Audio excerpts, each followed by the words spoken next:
Assalamualaikum warahmatullahi wabarakatuh. Nama Anissa, NIM 21862060014, Prodi Pendidikan Guru Sekolah Dasar. Yang terhormat kepada Bapak Iskandar SPD MPD selaku dosen pengampu metodologi penelitian. Terima kasih atas kesempatannya. Di sini saya akan mempresentasikan proposal saya yang berjudul Pengaruh Pola Asuh Orang Tua dalam Membangun Karakter Anak. Bab 1. Latar belakang. Pembentukan kepribadian yang baik dan disiplin harus dimulai sejak usia dini dan dengan pola pendidikan yang benar, maka karakter disiplin yang diberikan akan sangat baik. Ini berfungsi sebagai tindakan pencegahan terhadap perkembangan masa depan anak. Lingkungan rumah adalah lingkungan pertama yang dimasuki anak. Pengasuhan yang tepat adalah proses yang dapat diubah sesuai dengan peraturan yang relevan. Tentu saja ini juga berlaku untuk gaya pengasuhan yang berbeda. Tentukan kepribadian anak yang berbeda. Misalnya, orang tua yang peduli suatu bentuk disiplin yang sulit diatur, yang membimbing tetapi tidak mengatur anak-anak, dan anak yang apresiatif yaitu anak yang demokratif. Selanjutnya, pembatasan masalah. Kurang fokusnya anak dalam belajar berdampak pada situasi kelas yang kurang kondusif, dan siswa kurang aktif dalam menerima dan menanggapi pembelajaran yang telah atau sedang berlangsung. Sikap malas belajar sudah mendarah daging pada anak dan kurangnya perhatian orang tua sehingga anak sering pulang terlambat dan tidak masuk sekolah karena alasan apapun selain sakit. Di antara semua permasalahan tersebut, terdapat permasalahan yang berkaitan dengan proses peningkatan pembelajaran yang belum optimal. Selanjutnya, rumusan penelitian. Rumusan penelitian berdasarkan fokus masalah di atas, maka rumusan penelitian adalah bagaimana pola asuh orang tua dalam membentuk karakter anak. Selanjutnya, tujuan penelitian. Tujuan penelitian berdasarkan rumusan masalah di atas, maka tujuan dari penelitian ini adalah mengetahui pola asuh orang tua dalam membentuk karakter anak. Selanjutnya, manfaat masalah.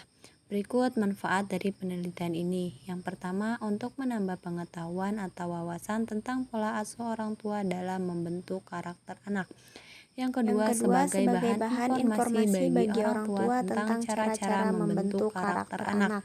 Yang ketiga, anak mendapatkan pendidikan karakter yang sesuai dengan tahapan dan perkembangannya. Bab 2. Kajian pustaka. Landasan teori. Yang pertama, pengertian pola asuh orang tua. Yang kedua, jenis-jenis pola asuh orang tua yang meliputi pola asuh otoriter, pola asuh primitif, dan pola asuh demokratif. Yang ketiga, pengertian anak usia dini. Yang keempat, pengertian karakter. Yang kelima, nilai-nilai dasar karakter. Yang keenam, pentingnya pembentukan karakter. Yang ketujuh, karakter anak yang meliputi karakter unik, karakter egosentris, dan karakter energik dan aktif. Yang kedelapan, peran orang tua dalam membentuk karakter anak. Yang 9, proses pembentukan karakter. Yang ke-10, faktor-faktor yang mempengaruhi perkembangan anak usia dini yang meliputi faktor hereditaritas yaitu keturunan atau bawaan. Yang kedua, lingkungan, dan yang terakhir, keluarga dan sekolah. B. Hasil penelitian yang relevan. Untuk menunjang penelitian lebih lanjut terkait pembentukan karakter anak, menggunakan pendekatan observasi, wawancara, dan dokumentasi. Peneliti menggunakan jurnal dan makalah sebagai dasar kajian penelitian yang relevan seperti penelitian yang dilakukan oleh Azuna dan Hasbuna yang berjudul Pentingnya Pendidikan Karakter Anak. Yang selanjutnya, penelitian yang dilakukan oleh Supriyanto 2020 yang berjudul Pengertian Karakter. Yang selanjutnya, penelitian yang dilakukan oleh Maria Stuti 2015 yang berjudul Peran Orang Tua dalam Membentuk Karakter Anak. Bab 3. Metode penelitian.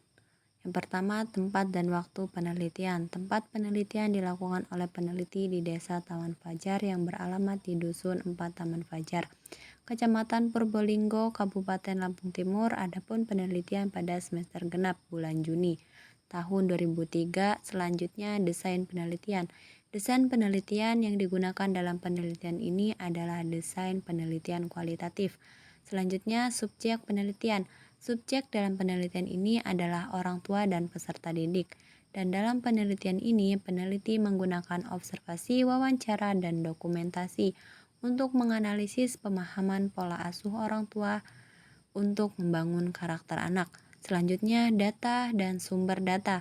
Yang pertama, sumber data primer. Menurut Sugiono, data primer yaitu data yang langsung memberikan data kepada pengumpul data. Yang kedua, sumber data sekunder. Menurut Sugiono, data sekunder adalah sumber yang tidak langsung memberikan data kepada pengumpulan data. Selanjutnya, teknik pengumpulan data.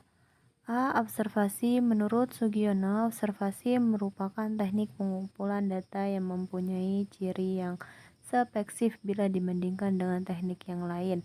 Yang B. Wawancara. Wawancara adalah suatu kegiatan tanya jawab antara orang yang mencari informasi dengan orang yang memberi informasi dengan tujuan untuk mengumpulkan data atau memperoleh informasi. C. Dokumentasi. Menurut para ahli, dokumentasi merupakan proses yang dilakukan secara sistematis, mulai dari pengumpulan hingga pengelolaan data yang menghasilkan kumpulan dokumen. Yang selanjutnya, instrumen penelitian. Yang pertama, lembar observasi, yang kedua, lembar wawancara, dan yang ketiga, lembar dokumentasi. Selanjutnya, prosedur penelitian. Yang pertama, tahap persiapan, yang kedua, tahap pelaksanaan, dan yang ketiga, tahap analisis. Selanjutnya, analisis data. Analisis data mencakup yang pertama, reduksi data, yang kedua, data display, yang ketiga, conclusion drawing. Yang selanjutnya, pemeriksaan keabsahan data. Menurut Hadi, pengujian, validasi, dan reliabilitas pada penelitian kualitatif disebut dengan pemeriksaan keabsahan data.